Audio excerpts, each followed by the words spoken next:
திரு மணிகண்டன், சேலம் மணிகண்டன், எப்படி பாக்குறீங்க இந்த திரு கமலஹாசனுடைய நிலைப்பாட்டை? இது ரொம்ப வெளிப்படையாக ரொம்ப ஒரு சரியான முடிவு அப்படின்னு திரு மணி பாக்குறாரு. ஒட்டுமொத்த இந்தியாவிலும் கலைஞர்கள் எல்லாம் குரல் கொடுக்க தயங்கக்கூடிய நேரத்தில் ரொம்ப சரியான ஒரு நிலைப்பாட்டை கமலஹாசன் வெளிப்படையா துணிச்சலாக எடுத்திருக்கிறார் அப்படிங்கிறார். நியூஸ் 18 தமிழ்நாடு நேயர்கள், தமிழகத்தின் மூத்த நெறியாளர் கார்த்திகை செல்வன், சக விருந்தினர்களுக்கு என்னுடைய குடியரசு தின வாழ்த்துக்கள். கார்த்திகை செல்வன் கமலோடைய சொந்த லாப நஷ்ட கணக்கு தான் இன்னைக்கு அவர் அந்த பக்கம் போனது. நான் என்ன காரணம்னு சொல்றேங்க. கமல் முதல்ல ஒரு மிகச்சிறந்த தேசபக்தன், அதுல மாற்று கருத்தே கிடையாது. என்னன்னா படம் ஏதாவது ரிலீஸ் ஆகல அப்படின்னா மட்டும் அந்த நாட்டை விட்டு வெளியேறிடுவேன், வேற நாட்டுல போய் குடியேறிடுவேன் அப்படின்னு பேசக்கூடிய ஒரு மிகச்சிறந்த தேசபக்தன்.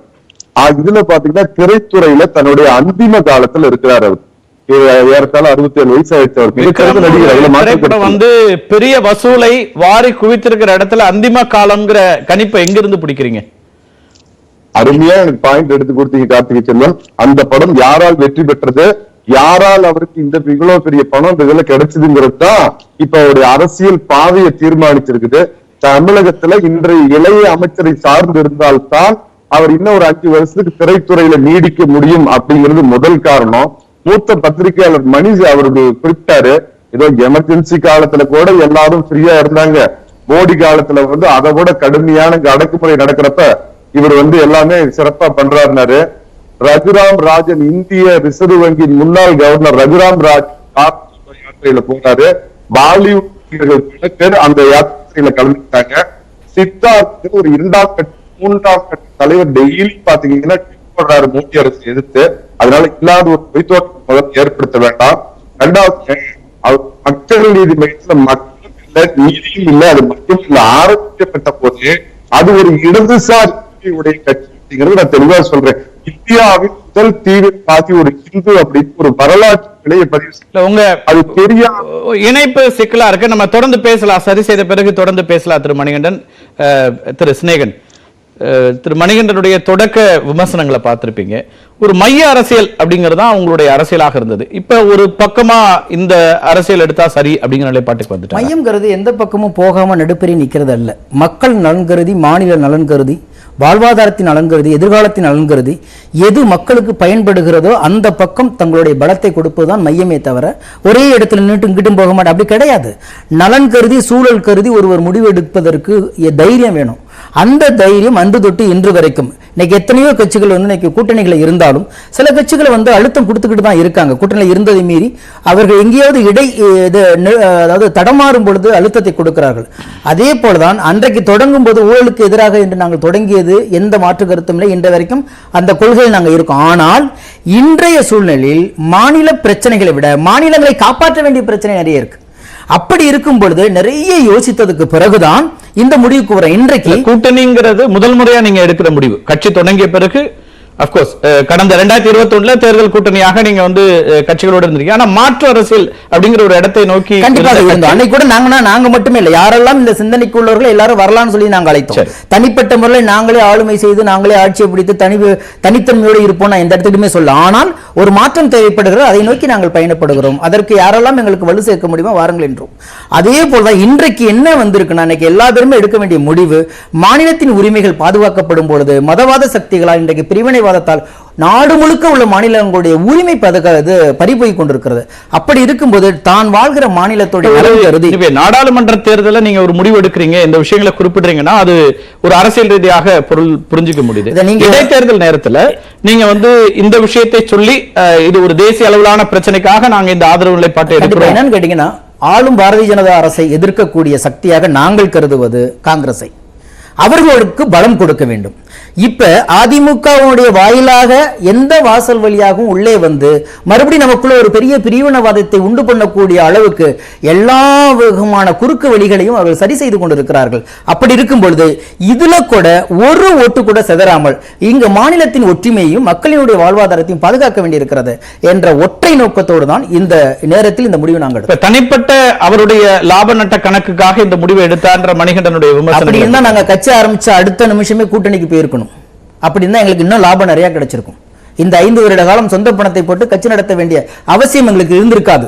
இழப்புகளை சந்திக்க வேண்டியிருக்கிறது, விமர்சனங்களை சந்திக்க வேண்டியிருக்கிறது. நாங்கள் லாபத்துக்காகத்தான் வந்தோம் என்றால் ஆரம்பிச்ச உடனே பாராளுமன்றம் தேர்தல் வரும்போது எங்களுக்கு அழைப்புகள் வந்துச்சு. அப்படி வரும்போது கூட்டணி சேர்ந்திருந்தால் ஓட்டும் கிடைச்சிருக்கும், நோட்டும் கிடைச்சிருக்கும். வருமானத்துக்காக தன்னுடைய வாழ்வாதாரத்தை விற்கிறவர் கமலஹாசன் இல்லை. அவர் நடிகராக தன்னிச்சையாக உயர்ந்து நின்றவர். இதுவரைக்கும் சொந்த காசுல கட்சி நடத்திக்கிட்டு இருக்கிறாரு. இனிமேலும் அப்படித்தான் நடத்துவாரு. அதனால நேர்மை என்பதில் நாங்கள் தடமாறவில்லை, ஊழலுக்கு எதிராக நடக்கணுங்கள்ல நாங்கள் தடமாறவில்லை. ஆனால் அறிவிக்கப்படாத பிரகடனம் என்று ஐயா சொன்னது போல இன்றைக்கு இந்த அவசர நிலையை நாம் பாதுகாக்க வேண்டியிருக்கிறது என்ற எங்களுக்கும் இந்த மாநிலத்தில் காங்கிரஸ் கட்சியோடு மட்டுமா அல்லது தேசிய முற்போக்கு கூட்டணியில் இல்ல நீங்க எல்லாருமே இந்த ஒற்றுமையா என்ன பொறுத்த வரைக்கும் ஒரு பிரிவினைவாதத்தை எதிர்ப்பதற்கு நமக்குள்ள சின்ன சின்ன சண்டைகள் இருந்தாலும் அதெல்லாம் மறந்து கைகோக்குறதா புத்திசாலித்தனம். இது முழுக்க முழுக்க கச்சா பார்க்காதீங்க. என்னுடைய மண்ணு, என்னுடைய மக்கள், என்னுடைய இளைஞர்கள், என்னுடைய ஒரு பிரிவினவாதம் வந்துடக்கூடாதுங்கிறனால 2021 அந்த நிலைப்பாடு இல்லையா? இப்பதான் அந்த சூழல் இன்றைக்கு அது அதிகமாக இருக்கிறது. அந்த பயம் இன்னைக்கு அதிகமா வந்துட்டு இருக்கு. கொஞ்சம் கேப் ஒரு ஊசி நுழைகிற அளவுக்கு கிடைச்சா கூட ஒட்டகத்தை புகுத்துற அளவுக்கு அவர்கள் அத்தனை வியூகத்தையும் யார சொல்றீங்க? பாரதிய ஜனதா தான் சொல்றோம். இதுல என்ன இருக்க போகுது? அப்ப சொல்லும் பொழுது அந்த ஒரு ஊசி நுழைகிற இடத்தை கூட கொடுத்துடக்கூடாதுங்கிறதுல நாங்களும் இருந்தாலும் அதிமுக திரு எடப்பாடி பழனிசாமியோட வேட்பாளர் தான் இருப்பார். அப்படிங்கும் போது எந்த ஊசி முனை அளவில் அவங்க உள்ள புகுந்துறாங்க? என்னை பொறுத்த வரைக்கும் அதிமுகவும் பாரதிய ஜனதாவும் வேறு வேறாக நான் நினைக்கவில்லை சமீப காலத்தில். அதனால இவர்கள் உள்ளே வருவதற்கு அதிமுக என்கின்ற நிறைய வாசல்கள் இருக்கிறது. நான் மணிகண்டன் சொன்ன வர்த்தக ரீதியான பலன்களை எல்லாம் நான் எடுத்துக்கல, வாதத்தை கூட எடுக்கல. ஆனால் நாடாளுமன்ற உறுப்பினராக கூடிய அந்த வாய்ப்புக்காக முன்கூட்டியே இந்த ஆதரவு பாட்டு நீங்க எடுக்கிறீங்களா? அதை மறுக்க முடியாது. அவரே பத்திரிகையாளர் சந்திப்பிலேயே சொல்றாரு ஏன் இருக்கக்கூடாது. அறிக்கையை நான் தான் வாசிச்சேன். பக்கத்தில் இருக்கும்போது பத்திரிகையாளர் கேட்டதுக்கு ஏன் இருக்கக்கூடாதுன்னு கேட்டாரு. எல்லோருமே அரசியல் வர்றதுக்கு காரணமே மக்களுக்கு சேவை செய்வதற்கு ஒரு நுழைவுச்சீட்டு தேவைப்படுகிறது. அதை மக்கள் கொடுக்கிறார்கள். அதுக்காக தான் ஓடிக்கிட்டு இருக்கிறோம். எங்களுக்கு நாங்க சீட்டு வேண்டாம், எதுவும் வேண்டாம், நாங்களாம் அதிகாரத்துக்கு வரலன்னா பேசிக்கிட்டு தான் இருக்கலாமே தவிர இங்கே அதிகாரம் கையில இருந்தாதான் மக்களுக்கான ஆளுமை செய்ய. எங்க அந்த சிக்கல் வருதுன்னா, எங்க இந்த விமர்சனம் வைக்கிறாங்கன்னா, மக்கள்கிட்ட கேட்டீங்க, அவங்க கொடுக்கல, அப்ப கட்சிகளிடம் எதிர்பார்க்கிறீங்களா இந்த இடங்களை? அதுதான் சொல்றேன். இதுதான் ஆரம்பத்தில் ஒரு பதில் சொன்னேன். அப்படி நாங்கள் அதிகாரத்துக்கு வந்த உடனே போயிடணும், வந்த உடனே சம்பாதிக்கணும்னா அங்க முதல் தேர்தலே நாங்க போயிருப்போம். அப்படி இல்லை. நாங்க சந்திக்கிறோம். இன்னும் வருகிற 24, 26 கூட எப்படி இருக்கும்னு எங்களுக்கு தெரியாது. அன்றைய கள சூழலை பொறுத்து தான் நாங்கள் முடிவெடுப்போம். அதனால அதிகாரத்துக்காக அந்த இடம் அப்படி சொல்லப்படல. நீங்க இடைத்தேர்தலில் நாங்க காங்கிரஸ் கட்சியை ஆதரிக்கிறோம், 26 எப்படின்னு முடிவு பண்ண முடியாது, 24 எப்படின்னு சொல்ல முடியாதுன்னு சொல்லல. நாடாளுமன்ற தேர்தலில் ஒரு ஒரு உறுப்பினராக ஆகக்கூடாதாங்கிற ஒரு கேள்வி கேட்டாங்க. செல்வகுமார் கேட்டாங்க. ஆனா அந்த கேள்வியை அவர் நிராகரிக்கல. ஏன் இருக்கக்கூடாது? அதுக்கு தானே அரசியலுக்கே வர்றோம். சரி, அது நாங்க சீட்டு நாங்க மக்கள்கிட்ட வாங்கினா என்ன, நாங்க உள்ள போனாதான் மக்களுக்கு நல்லது செய்ய முடியும். இன்னைக்கு தைரியமாக ஒருவேளை எங்களுடைய எம்பிக்கள் அங்க உட்கார்ந்தா யாரோ ஒருத்தர் எங்கள் தலைவர் மாதிரி அதற்கு நிகரான யாரோ ஒருத்தர் உட்கார்ந்தால் நாங்கள் எந்த எதிர்பார்ப்பும் எந்த கூட்டுக்குள்ளும் எந்த கட்சிக்குள்ளும் அடக்கப்படாமல் நாங்கள் கேள்வி கேட்கலாமே. மாநிலத்தை சார்ந்த ஒரு பதில்கள் நாங்கள் கேள்வி கேட்கலாமே. ரைட். திரு நித்யானந்தம், இன்னைக்கு இருக்கிற சூழல்ல அகில இந்திய அளவுல ஒரு முடிவு எடுத்து இந்த முடிவுல எடுக்க வேண்டிய அவசியம் இருக்கு. தமிழ்நாட்டுல ஒரு சிறிய ஒரு ஊசி முனை அளவு கிடைச்சா கூட நுழைஞ்சிருவாங்க, அதை அனுமதிக்க கூடாதுங்கிற இடத்துல இருந்து இந்த முடிவு எடுத்தோன்றார்.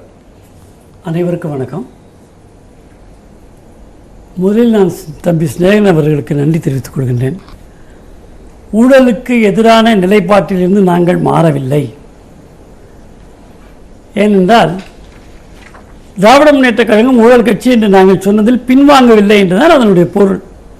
ஆனால் மாநிலத்தில் உரிமை என்று வருகின்ற பொழுது ஊழலை இரண்டாம் பட்சமாக வைத்திருக்கிறோம் என்று சொல்லியிருக்கிறார். ஆக ஊழல் கட்சி திராவிட முன்னேற்ற கழகம். பெரிய அபாயம் என்ன அப்படின்னா இதுதான் அவர் சொல்றார். அவங்களுடைய கணிப்பு. இதில் எனக்கு தெரிந்து கொள்ள வேண்டியது என்ன என்று சொன்னால், இந்த ஊழல் கட்சி திராவிட முன்னேற்ற கழகம் என்பதில் அவர்களுக்கு எந்த விதமான கருத்து வேறுபாடும் இப்பொழுதும் இல்லை என்று தெளிவுபடுத்தி இருக்கின்றார்கள். கமலஹாசன் வேண்டுமானாலும் குழப்பலாம், ஸ்நேகன் தெளிவாக சொல்லியிருக்கிறார்கள். அவருக்கு என்னுடைய நன்றியை தெரிவித்துக் கொள்கிறேன். ரெண்டாவது, மகாபாரதத்தில் ஊசியளவு நிலம் கூட கொடுக்க மாட்டேன் என்று சொன்னவனுடைய நிலை என்ன என்பதை நாம் புரிந்து கொள்ள வேண்டும். எனவே அதை கவிஞர் நினைவு கொள்ள வேண்டும். பாரதிய ஜனதா கட்சி சன்னமாக 1980 வளர்ந்து வருகிறது. கடுமையான உழைப்பு, தியாகங்கள். தமிழகத்தில் கொடுத்த பாரதிய ஜனதா கட்சி இந்து இயக்கங்கள் கொடுத்த உயிர் பலி போல வேறு எந்த கட்சியும் கொடுக்கப்படவில்லை. இதையெல்லாம் வரலாறு தெரிந்தவர்கள் உணர்வார்கள். எனவே ஒரு நல்ல வாய்ப்பு இருக்கும்போது ஏன் போட்டியிட முன்வர மாட்டேங்கிறீங்க? அங்கேதான் அடிப்படையான ஒரு கொள்கை இருக்கிறது.